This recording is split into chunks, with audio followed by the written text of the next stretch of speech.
నమస్తే, welcome to our channel. నేను రమ. ఈ రోజు మనతో ఉన్నారు ప్రముఖ ఆధ్యాత్మికవేత్త, జ్యోతిష్య మరియు వాస్తు పండితులు బ్రహ్మశ్రీ డాక్టర్ గుండెపూడి శివ సుధీర్ శర్మ గురుగారు ఉన్నారు. మాట్లాడదాం. జై శ్రీరామ్ గురుగారు. శ్రీమాత్రే నమః. శ్రీ గురుభ్యో నమః. మేమందరము చాలా ప్రాబ్లమ్స్లో ఉన్నాము. పెద్ద పెద్ద పూజలు చేసుకోలేము, ఇంట్లో కూడా పెద్దగా దీపారాధనలు చేసుకోలేము, బయట ఉంటున్నాము, హాస్టల్స్లో ఉంటున్నాము. మేము ఏం పని చేసినా అది విజయవంతం కావట్లేదు. ఏదో ఒక రకంగా ఆటంకాలు వస్తున్నాయి. అది ఏ పనుల్లో కానివ్వండి, శత్రువులు కానీ, నరదిష్టి కానీ, లేదంటే మానసికంగా శారీరకంగా మనకి హెల్త్ సపోర్ట్ చేయకపోవడం కానీ, మోసం చేయడం కానీ, ఇట్లా అనేక సమస్యలతో ఉన్నాము. కానీ పెద్ద పెద్ద పూజలు హోమాలు చేసుకోలేము. ఇంట్లో కూడా ప్రతి నిత్యము దీపారాధన ఇవన్నీ చేసుకునే టైము లేదు. మానసికంగా అంతా మంచిగా లేమనుకున్న వాళ్ళకి సక్సెస్ కొంచెం ఈజీగా రావడానికి ఏదైనా మార్గం చెప్తారా?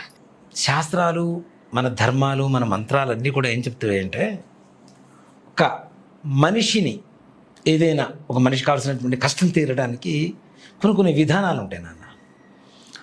భార్యాభర్తల మధ్యలో ఏదైనా గొడవ వచ్చింది, దానికి ఒక మంత్రం ఉంటుంది.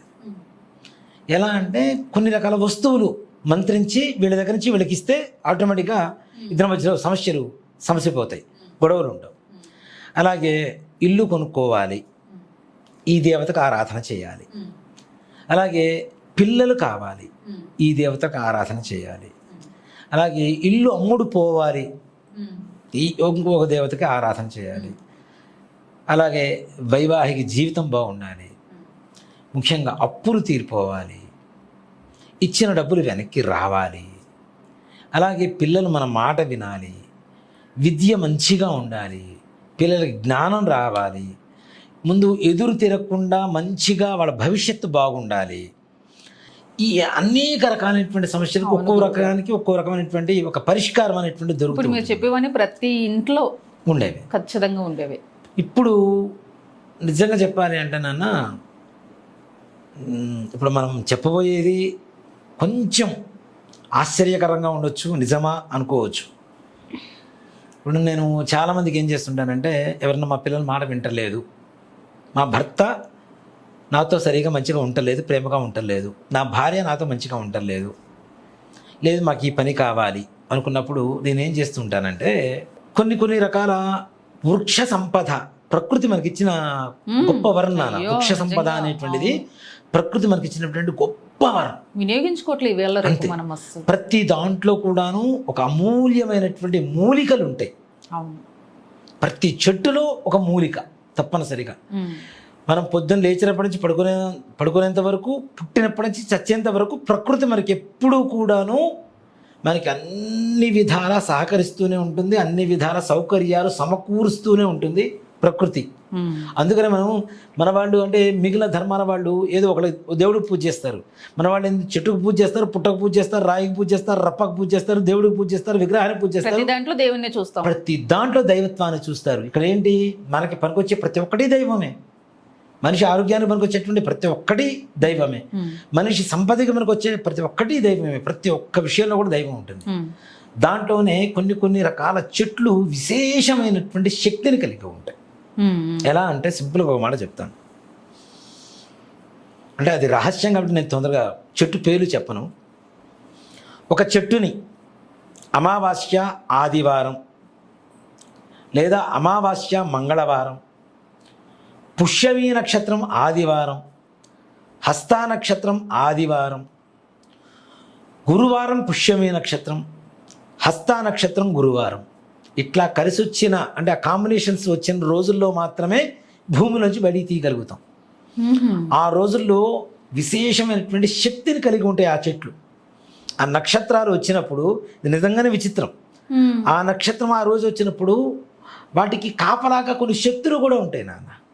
ఆ చెట్టును బయటికి తీయనివ్వకుండా ఉండేందుకు కొన్ని రకాల శక్తులు ఉంటాయి. ఎట్లా అంటే ఒక చెట్టు ఉంటుంది, ఆ చెట్టుని నేను చెప్పిన తిథిలో కనుక తీయాలి అంటే ఉదయం పూట వెళ్ళి పూజ చేయాలి, దాని దగ్గర అనుమతి తీసుకోవాలి, దానికి ఒక కంకణం కట్టాలి, అలాంటి కంకణం మన చేతికి కట్టుకొని ఉండాలి, దానికి విశేషమైన పూజలు చేయాలి. అర్ధరాత్రి పూట మాత్రమే ఎవ్వరూ లేకుండా ఉత్తరం వైపు కానీ, ఈశాన్యం వైపు కానీ, ఆగ్నేయం వైపు కానీ పాకున్నటువంటి వేర్లను తీసుకొని తెచ్చుకోవాలి. ఆ చెట్టు వేరుని ఈశాన్యం వైపు ఉన్నటువంటి వేరు కావచ్చు, లేదంటే ఉత్తరం వైపు కావచ్చు, ఆగ్నేయం వైపు కావచ్చు, ఆ వేరు తీయాలంటే నాన్న ఇంత విధానమైనటువంటి పూజను చేసిన తర్వాత అర్ధరాత్రి పూట వెళ్ళి మరలా పూజ చేసి తీయాల్సిన పరిస్థితి. ఇలా చెయ్యకుండా తీస్తే ఆ చెట్టు చుట్టూ కొన్ని రక్షణగా ఉండేటువంటి చెట్లు ఉంటాయి నాన్న, తీగలతో కూడుకున్నటువంటివి. అవి ఈ మనిషిని పెనవేసి చంపేస్తాయి.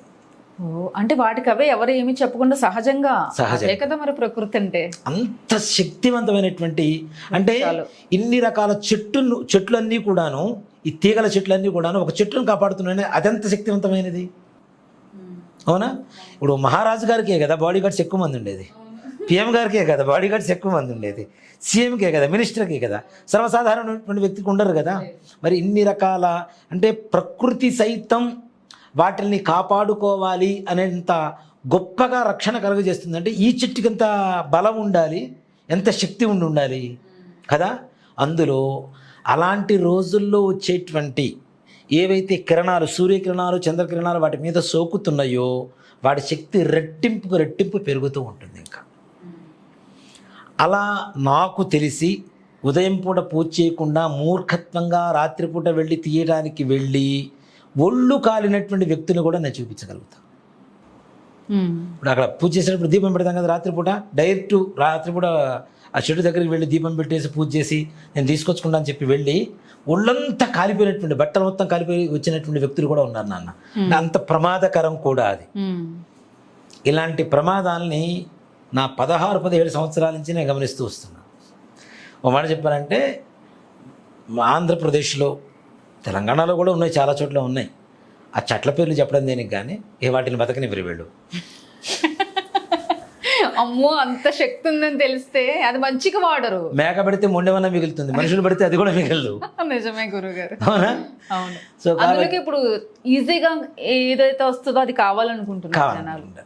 అలాంటి వృక్షాల గురించి నా రీసెర్చ్ మొదట్లో ఉండేది నాన్న. అంటే హోమం చేసేటప్పుడు కూడా కొన్ని రకాల సమిధులు వాడుతూ ఉంటాం. ఈ సమిధ ఎందుకు వాడాలి, ఈ గ్రహానికి ఈ సమిధ ఎందుకు ఇష్టం, దీంట్లో ఉండేటువంటి ఔషధి గుణాలు ఏంటి, దాని ద్వారా మనకే రకమైనటువంటి ప్రయోజనం కలుగుతుంది, ఇట్లాంటిది ఎక్కువగా చెట్ల మీద రీసెర్చ్ చేస్తుంటారు. వాళ్ళు ఏదో అంటారు ఆ డిపార్ట్మెంట్ ఏదో, ఎలా పెరుగుతాయి ఏంటి అనేటువంటిది కూడా. ఇలాంటి వాటిల్లో చాలా రీసెర్చ్లు నావి చాలా ఉన్నాయి. ఇవన్నీ కూడా ఫలితాలు నేను ఒక్కడనే అనుభవించాలని నేను అనుకోను. ఇవన్నీ కూడా పుస్తకాలు రాస్తూ ఉంటాను. అంటే ఎప్పటికప్పుడు నాకు అందినటువంటి ఒక కొత్త సమాచారం ఏదైనా అది ప్రూవబుల్గా ఉంటే, ప్రూవ్ అయితేనే అది నా నెక్స్ట్ జనరేషన్కి అయినా తప్పనిసరిగా అందజేయాలి అనేటువంటి దీంతో తప్పనిసరిగా రాసి పెట్టుకుంటా. అన్ని మర్చిపోవచ్చు, జ్ఞాపక శక్తి తగ్గిపోవచ్చు కొన్ని రోజులు ఆగిన తర్వాత, వయసు అయిపోతే. కానీ పుస్తకంలో ఎక్కడికి పోతే పేపర్ మీద ఉన్నది, ఇది నా భవిష్యత్ తరాలకు తప్పనిసరిగా అందించాలనేటువంటి ఉద్దేశంతో రాసి పెట్టుకుంటాను నేను తప్పనిసరిగా. ఇప్పుడు రాసి పెట్టినటువంటి తాళపత్ర గ్రంథాలు మనకి ఇప్పుడు ఉపయోగపడుతున్నాయి. ఇప్పుడు మనం రాసుకున్నది మన పిల్లలకి, మన పిల్లలకి రారా. ఇప్పుడు వంశ పరంపరగా పూజారులు వస్తూ ఉంటారు, పురోహితులు వస్తూ ఉంటారు, అలాగే తాంత్రికులు వస్తూ ఉంటారు, అలాగే కొంతమంది మనకి దేవాలయంలో ఉండేటువంటి పూజారులు వంశ పరంపరగా వస్తుంటారు. తిరుపతి వెళ్ళండి, మన గుండు గీసేటువంటి మంగళవారు నాయి బ్రాహ్మణులు ఎవరైతే ఉంటారో వాడు వంశ పరంపరగా, ప్రసాదాలు చేసేటువంటి వాడు వంశ పరంపరగా, లడ్డు చేసేటువంటి వాడు వంశ పరంపరగా, పూజారులు అందరూ కూడా పరంపరగా వస్తుంటారు. అలానే మన విద్యను కూడా పరంపరగా అందించాలి కదా. మనతోనే అంతమైపోతే దాని పట్ల అర్థం లేదు, పర్థం లేదు. మనం ఎంత శోధించి పరిశోధించి రాసినా చేసినా కదా. ఇలాంటి అందరికీ అలాంటి వాటిలో ఒక విశేషమైనటువంటి ఒక చెట్టు ఉంటుంది నాన్న. ఇది దాదాపు నాకు 22వ సంవత్సరంలో ఉన్నప్పుడు సంగ్రహించినటువంటి చెట్టు. ఇది ఇప్పటికి నా దగ్గర ఉంటుంది. అది ఎక్కడ ఉంటుందని ఇంట్లో వాళ్ళు కూడా సరిగ్గా చెప్పను, ఎందుకంటే దాన్ని ఎక్కడ దుర్వినియోగపరుస్తారు ఏమవుతుందో. అసలు మరి ఈ చెట్టు వల్ల మీకేం ఉపయోగం గురుగారు, ఏం చేస్తారు గురుగారు, ఎట్లా ఉంటుంది అంటే, నా సొంతానికి ఇంతవరకు నేను ఎక్కడ వాడలేదు. దేనికంటే నాకు భగవంతుడి దయ వల్ల ఏదో ఒక విధంగా మంచి జరుగుతూనే ఉంది, నేను వాడాల్సిన అవసరం రాలేదు, తీసుకొచ్చి పెట్టాను.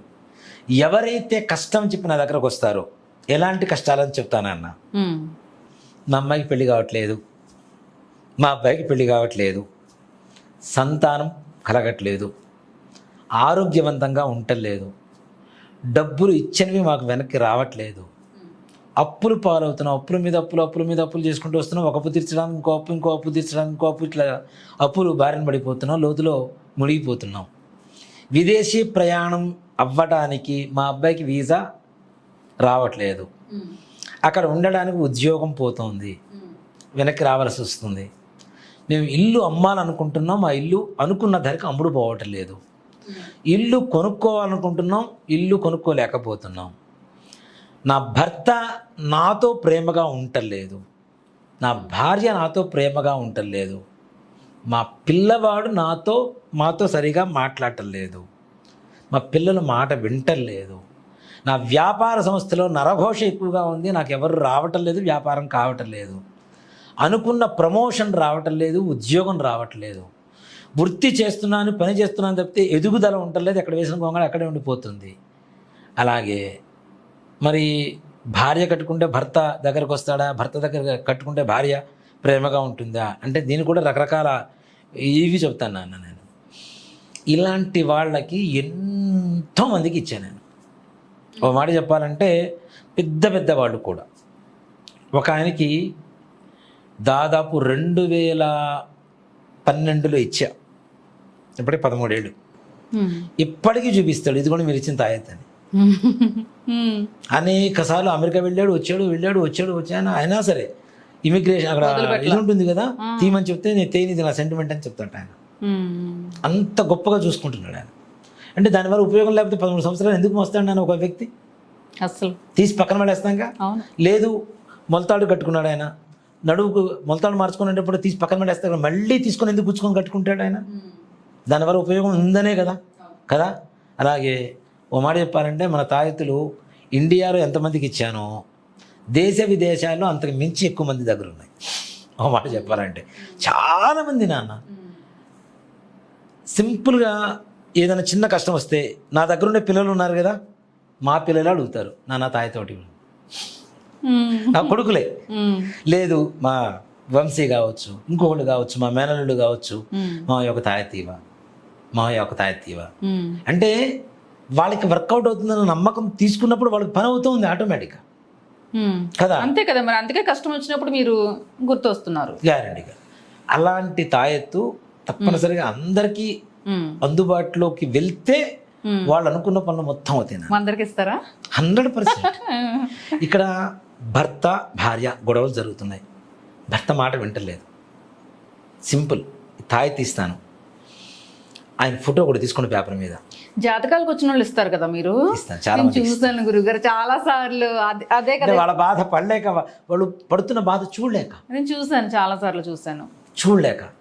ప్రత్యేకించి మన లాస్ట్ టైం రాజశ్యామల అమ్మవారు నవరాత్రుల తర్వాత ఇప్పుడు ప్రత్యేకించి ఇవి తీసుకోవడానికి వచ్చేవారు మన దగ్గరికి. అవును, ఇవి ఆ ఫోటోలో పెట్టేసి చిన్న రబ్బర్ బ్యాండ్ వేసి నైరుతి మూలలో పెట్టేసేయండి. 100% మరలా మీ ఇద్దరు దగ్గర వాల్సింది. భార్య భర్తలు అంత దేనికి నాన్న. ఒక తల్లి నా దగ్గరకు వచ్చింది, మా అమ్మాయి మేము చెప్పిన సంబంధం చేసుకోవటం లేదు, వేరే ఏదో సంబంధం చేసుకుంటానంటుంది, మాకు ఇష్టం లేదు, దయచేసి. అబ్బాయి బ్యాక్గ్రౌండ్ బాగాలేదు, వాడు ఒక వ్యసనపరుడు ఆ పిల్లవాడు, అమ్మాయి అమెరికాలో ఉంటుంది, మా అమ్మాయి మా మాట వింటలేదు, మా అమ్మాయి మేము చూసిన సంబంధం మంచి సంబంధం చూసాము, అది చేసుకున్నట్టుగా ఏదైనా చేసి పెట్టండి అని అన్నారు. సింపుల్, మీ అమ్మాయి ఫోటో తీసుకురండి అని చెప్పాను. తెచ్చారు, పెట్టేసి ఇచ్చేసా. పెళ్ళైపోయింది, ఓ బాబు మళ్ళీ కడుపుతాం. అంటే మాటికి ఆ శక్తి, మాట వింటారు. ఓకే, మాట వినడం కోసమైనా. ఇక్కడ ఏదో సంపూర్ణంగా వశీకరణ మందు పెట్టేశాం ఇది కాదు నేను చెప్తాను. కానీ అలాంటివి జరగకూడదు, నిదానంగా. అలాంటివి వేస్ట్ నాన్న, జరగకూడదు, నిదానంగా జరుగుతుంది, 100% వర్కౌట్ అవుతుంది. ఓకే, ఇవి తీసుకున్న వాళ్ళు ఇంకో నలుగురిని తీసుకొని వస్తారు 100%, దాంట్లో అనుమానమే లేదు. ఇప్పుడు నా దగ్గరికి ఎక్కువ మంది తాయెత్తులు తీసుకోవడానికి వస్తారంటే ఇప్పుడు ఒక ఆయన తీసుకుంటాడు, ఈయన బాగుంటే ఆటోమేటిక్గా వాళ్ళు చెప్తాడు కదా. చాలా మంది వస్తారు, సీక్రెట్ గా రూమ్ లోకి వెళ్ళి చాలా సార్లు చూసాను మిమ్మల్ని. నాకు ఇప్పటికొచ్చి ఒక్కటి కూడా ఇవ్వలేదండి. ఇచ్చారా మరి చెప్పండి? మీరే తాయెత్తు, ఇంకా మీకు తాయెత్తు ఏంటి గురువు కదా. నాకు మరి నరదిష్టి ఎక్కువ ఉంటుంది కదా, అందుకే నాకు తాయెత్తు కావాలి. నరదిష్టికి ఉపయోగపడుతుంది కదా గురుగారు బాగా. చాలా తీసుకోవాలి. ఇప్పుడు వ్యాపారం బాగుంటలేదు, వ్యాపార సంస్థ కట్టండి, ఇల్లు అమ్ముడు పోవాలి, గడప కట్టండి, ఇల్లు కొనుక్కోవాలి, మీరు కట్టుకోండి, మీకు సంతానం కలగాలి, కట్టుకోండి. ఇది కట్టుకున్న వాళ్ళు పనులు అవ్వలేదు అనేటువంటిది మాత్రం ఉండదు నాన్న. కానీ నిదానంగా జరిగితే నిజంగా చెప్తున్నా, ఈ తాయెత్తులు ఇంకో మహత్యం కూడా చెప్తా, మీకు ఇస్తా, కానీ మీ దగ్గర ఉండదు, అది ఎస్కేప్ అయిపోతుంటుంది. మీరు ఇక్కడ నా దగ్గర తీసుకొని మీరు కిందకి వెళ్ళే లోపల కూడా మీ దగ్గర నుంచి మాయమైపోవచ్చు. అవునా, ఎందుకని గురుగారు? దాంట్లో ఆ చెట్టు వేరు ఒకటి పెట్టిస్తా తాయెత్తులో. ఇందాక చెప్పా కదా, ఎంతో కష్టతరమైనటువంటి పరిస్థితుల్లో మాత్రమే అది బయటికి తీసుకొచ్చామని. అందుకే ప్రతి సంకల్పం నెరవేరుతుంది అయితే. ఓకే. ఆ వేరుకి అంత శక్తి ఉంటుంది, ఎస్కేప్ అవుతూ ఉంటుంది. నాన్న, ఒక వ్యక్తి, ఒక గురుగారి శిష్యుడు ఒకే రోజున 6 తాయెత్తులు తీసుకొని పోగొట్టుకున్నాడు నాన్న. తీసుకోవడం, అన్నా పోయిందన్నా, ఇంకోటి ఇవ్వన్నా. మళ్ళీ తీసుకోవడం, అన్నా పోయిందన్నా. మళ్ళీ ఒకటే రోజు పొద్దు నుంచి రాత్రి లోపల హోమాలు చేస్తుంటే హోమాల దగ్గర రావడం. ఏందన్నా, ఏం చేయమంటామన్నా అంటే, ఇంకోటి కూడా చెప్తాను. ఎవరైతే తాయెత్తు తీసుకుంటారో ముందుగా మీ ఇంట్లో గోమూత్రం చల్లుకోండి. తద్వారా ఈ తాయెత్తు పోకుండా ఉంటుంది.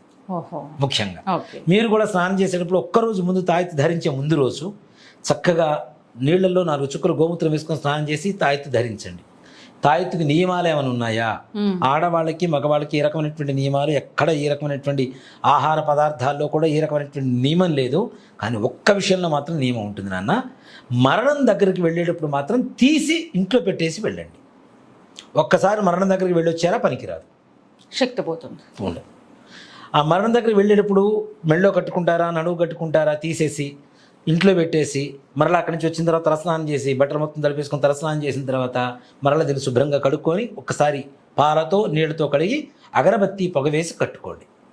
ఒక్కసారే ఇంటికి కట్టారు, రోజు అగరబత్తి పొగ వేయాల్సిన అవసరం లేదు. కట్టే ముందు మాత్రమే, అది కూడా నల్ల తాడులో కట్టుకోండి. 100% మీకు ఉండేటువంటి సమస్త నరదృష్టి, వాస్తు దోషాలు కానివ్వండి, ఇంట్లో ఉండేటువంటి దోషాలు కానివ్వండి, నెగిటివ్ ఎనర్జీ కానివ్వండి, మీరు కట్టుకున్న తర్వాత 1 మంత్ తర్వాత మీరే చెప్పండి. దాంట్లో అనుమానమేం లేదు.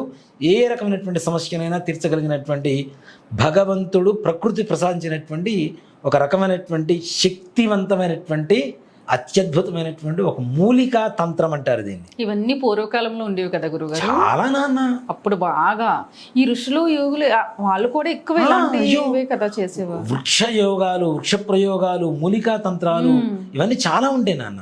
ఇవన్నీ కూడా నాకెక్కడి నుంచి వచ్చినాయి, నేను ఎలా చేయాల్సి వచ్చింది అంటే, నాకు తెలిసిన ఒక వ్యక్తి కర్ణాటక నుంచి వచ్చేవాడు మా గురుగారు. చాలా ఉన్నాయి మన ప్రకృతిలో మనకు తెలియక. నాన్న, మా గురుగారింటికి వచ్చేవాడు కర్ణాటక నుంచి.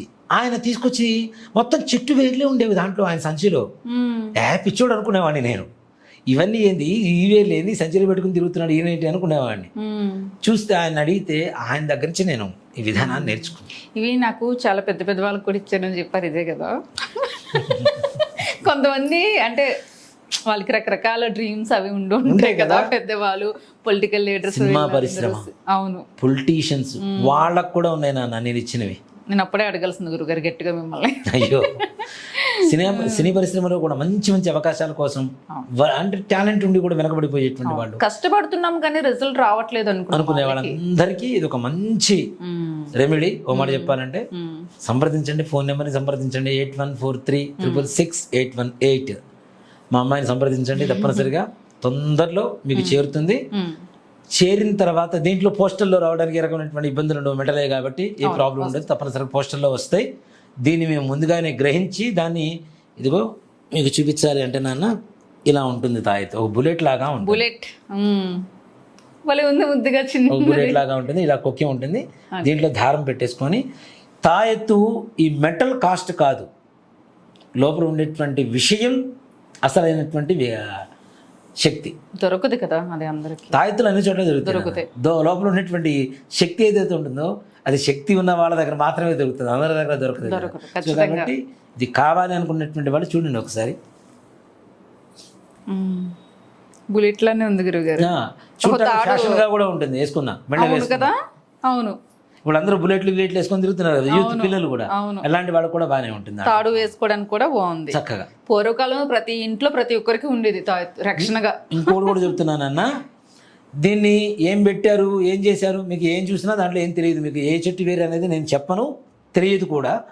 దాన్ని తీసి ఒకసారి తీశారు అంటే మాత్రం ఏ రకమైనటువంటి ప్రభావం అయితే చూపించదు. అది మనం పెట్టేటువంటి ఆ తాయెత్తులో పెట్టేటువంటి రోజు కూడా ఒక పవిత్రమైనటువంటి రోజును చూసుకొని అందరికి పనికొచ్చేలా చేస్తాం. కానీ ఎట్లా పడితే అట్లా పెట్టుకున్నాం అనుకోండి, లేనిపోయిన దానివల్ల ఏ రకమైనటువంటి ప్రయోజనం ఉండదనే చెప్తాం. కాబట్టి కావలసిన వాడు సంప్రదించండి, తీసుకోండి, మెళ్ళో ధరించండి లేదా నడుము ధరించండి. తప్పనిసరిగా మీరు అనుకున్నటువంటి సకల కార్యాలు నెరవేరుతాయి, సకల కష్టాలు తీరిపోతాయి. మంచి మంచి విషయాలు చెప్తున్నారు గురుగారు. అంటే పూర్వం నుంచి వస్తున్నవి మనం మర్చిపోతున్నాము, ఏదో తాపత్రయపడుతున్నాము. కానీ నిజంగా ఇవన్నీ మనకి ప్రకృతి ప్రసాదించిన అదృష్టం, వరం నిజంగా. అవన్నీ మళ్ళీ మనకి తెలియజేస్తున్నారు, పైగా మనకు అవకాశం ఇస్తున్నారు వినియోగించుకోవడానికి. తెలియట్లేదు కూడా ఇలాంటి విషయాలు, ఇలాంటి మూలికా తంత్రం అనేది చాలా తక్కువ నాన్న, చాలా మందికి తెలియదు. కానీ అద్భుతమైన రిజల్ట్ వస్తుంది. చాలా మన పూర్వీకులు ఋషులు ఇవన్నీ వాడిన వాళ్ళ ఏ చెట్టు ఏంటని మళ్ళీ నన్ను కామెంట్స్ లో అడగండి, నేను చెప్పను కాక చెప్పను. కాల్స్ లో కూడా అడగొద్దు, నేను కూడా చెప్పను, నాకే తెలియదు కాబట్టి. నా చెప్పరు కదా గురుగారు, ఎవరికి చెప్పను కదా. మూలికా తంత్రం రహస్య తంత్రం అంతే, రహస్య తంత్రం. చెట్టు వేరే అవ్వాల్సిందే కానీ విపరీతమైనటువంటి శక్తిగా ఉంటుంది. ఇందా చెప్పాక నాన్న, తీయటానికి ఎంత కష్టపడాలో అవును, ఆ కష్టం తీసేవాడికి తెలుస్తుంది. ఒక్క మనిషి మనతో పాటు ఉండకూడదు, అది తీసేటప్పుడు ఎవరైనా హెల్ప్ తీసుకోకూడదు. ఆ చెట్టు వేరు ఎంతవరకు పాకుందో దాన్ని కట్ అవ్వకుండా తీసుకోవాలి, అంత లోతుకు తవ్వుతూ వెళ్ళిపోవాలి. ఎవ్వరు వేరే వాళ్ళు మనతో పాటు తోడు ఉండకూడదు. దాన్ని తీసుకొచ్చి ఇంటికి వచ్చి మళ్ళీ పూజలు చేసుకోవాలి, దాన్ని శుభ్రం చేసుకోవాలి, ప్రోక్షణ చేస్తూ ఉండాలి. ఒక మనిషిని తీసుకొచ్చి మన ఇంట్లో ఎట్లయితే నిత్యం పూజ చేస్తూ ఉంటామో, అంటే ఒక భోజనం పెడుతూ ఉంటామో, ఇప్పటికి ఇన్ని సంవత్సరాల నుంచి దానికి కావాల్సినటువంటి రక్షణ చూస్తూనే ఉండాలి నేను. అందుకే మన శక్తి పనిచేస్తుంది. అంతే కదా, తీసుకొచ్చి ఇంట్లో పడేస్తే ఇప్పుడు మనిషి ఉన్నాడు నాన్న, భోజనం పెట్టకపోతే సనగైపోతాడా లేదా, కొన్ని రోజులు కృషించిపోతాడా, మనిషే పోతాడు. అట్లా అని ఒక శక్తివంతమైనటువంటి ఈ మూలికను తీసుకొచ్చిన తర్వాత దానికి తగ్గట్టుగా పూజలు అవి జరగకపోతే కూడా దానివల్ల ప్రయోజనం ఏముంటుంది, మొద్దుబారిపోతుంటుంది మరి. కాబట్టి అన్ని సంరక్షణ చేసుకుంటూ ఒక మంచి రోజు చూసుకొని దాంట్లో ఇప్పుడు అడగంగానే వెంటనే ఇవ్వను. ఇవాళ చెప్తే 2 రోజుల తర్వాత రమ్మని చెప్తుంటారు అందరూ కూడా, చాలా మంది కూడా. దేనికంటే ఆ ఉన్న వాటిలో మంచి రోజు ఏదో వాళ్ళకి మనకు వచ్చే రోజు ఏదో చూసుకొని మరీ పెడుతుంటాను కాబట్టి. అలా కాకుండా మంచి రోజు, రాబోయేటువంటి రోజులు మంచి రోజులు ఉన్నాయి, ఆ రోజుల్లో పెట్టేసి మరి మీకు ఇవ్వడం జరుగుతుంది. తప్పనిసరిగా ముందుగా నమోదు చేసుకోండి. చాలా మంది పెద్ద పెద్ద వాళ్ళు వచ్చే సీక్రెట్ గా తీసుకుంటారు. ఇన్నాళ్ళకి చెప్పారు, మనకి అందరికి ఉపయోగపడుతుంది అన్నట్టుగా గురుగారు. నిజంగా చాలా థ్యాంక్స్ మీకు. నేనే తీసుకుంటాను ఫస్ట్ ఇది. తప్పనిసరిగా నాన్న. నమస్తే గురుగారు. శ్రీమాత్రే నమః, శ్రీ గురుభ్యో నమః. మళ్ళీ చెప్తున్నాను, ఇంకొక ఛానల్లో ఇంకొక నెంబర్లో ఇవి ఎక్కడా దొరకవు మీకు అందుబాటులో. సుధీర్ శర్మ ఇంకెక్కడ ఉండడు. ఎవరన్నా నా పేరు చెప్పి మోసం చేయాలి అనుకుంటే అది మోసం తప్పితే వేరే ఆలోచన కాదు, వేరే మాకు ఏ రకమైనటువంటి సంబంధం లేదు.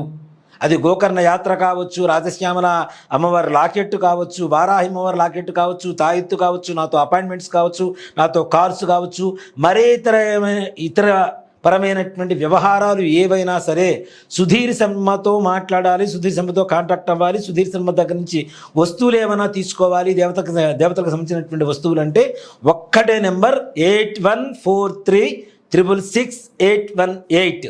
ఈ నెంబర్కి తప్పించి మిగిలిన నెంబర్కి మీరు అపాయింట్మెంట్ తీసుకున్నా నేను మాట్లాడను. డబ్బులు వేసినా నాకు సంబంధం లేదు. ఏదైనా వాళ్ళు వస్తువులు పంపించినా నాకు దగ్గర నుంచి వచ్చినటువంటి వస్తువులు అయితే కావు, నేను తయారు చేసినటువంటి వస్తువులు అంతకంటే కావు. దయచేసి గమనించండి. ఈ యొక్క విషయాన్ని మాత్రం జ్ఞప్తికి పెట్టుకోండి. వేరే నెంబర్స్కి ఫోన్లు చేసి మోసపోకండి. మోసపోయిన తర్వాత మళ్ళీ నా పేరు బయట బదనాం చేస్తే నేను చేయగలిగింది కూడా ఏమీ లేదు. నిర్మోహమాటంగా చెప్తున్నాను, నిస్సంకోచంగా చెప్తున్నాను. ఈ మాటను గమనించండి. చాలామంది నా పేరు చెప్పుకుంటూ ఉన్నారు. ఇప్పుడు చెట్టు పేరు చెప్పుకుని కాయలమ్ముకునే రకాలు చాలామంది ఉంటారు. దయచేసి ఎవ్వరి మాట నమ్మకండి. ఈ నెంబర్కు మాత్రమే ఫోన్ చేయండి. ఈ నెంబర్ ద్వారా మాత్రమే నేను ఇచ్చేటువంటి వస్తువులు ఏవైతే ఉంటాయో అవి మీకు అందుబాటులోకి వస్తాయి. దయచేసి గమనించండి. పదే ఫోన్లు చేయకండి. ఆ నెంబర్కి వాట్సాప్లో మెసేజ్ చేయండి. మీకు కావాల్సిన వివరాలన్నీ కూడా సవివరంగా అందించబడతాయి. తద్వారా మీరు తప్పనిసరిగా తీసుకుంటారా లేదా అనేది మీ అభిప్రాయాన్ని బట్టి ఉంటుంది.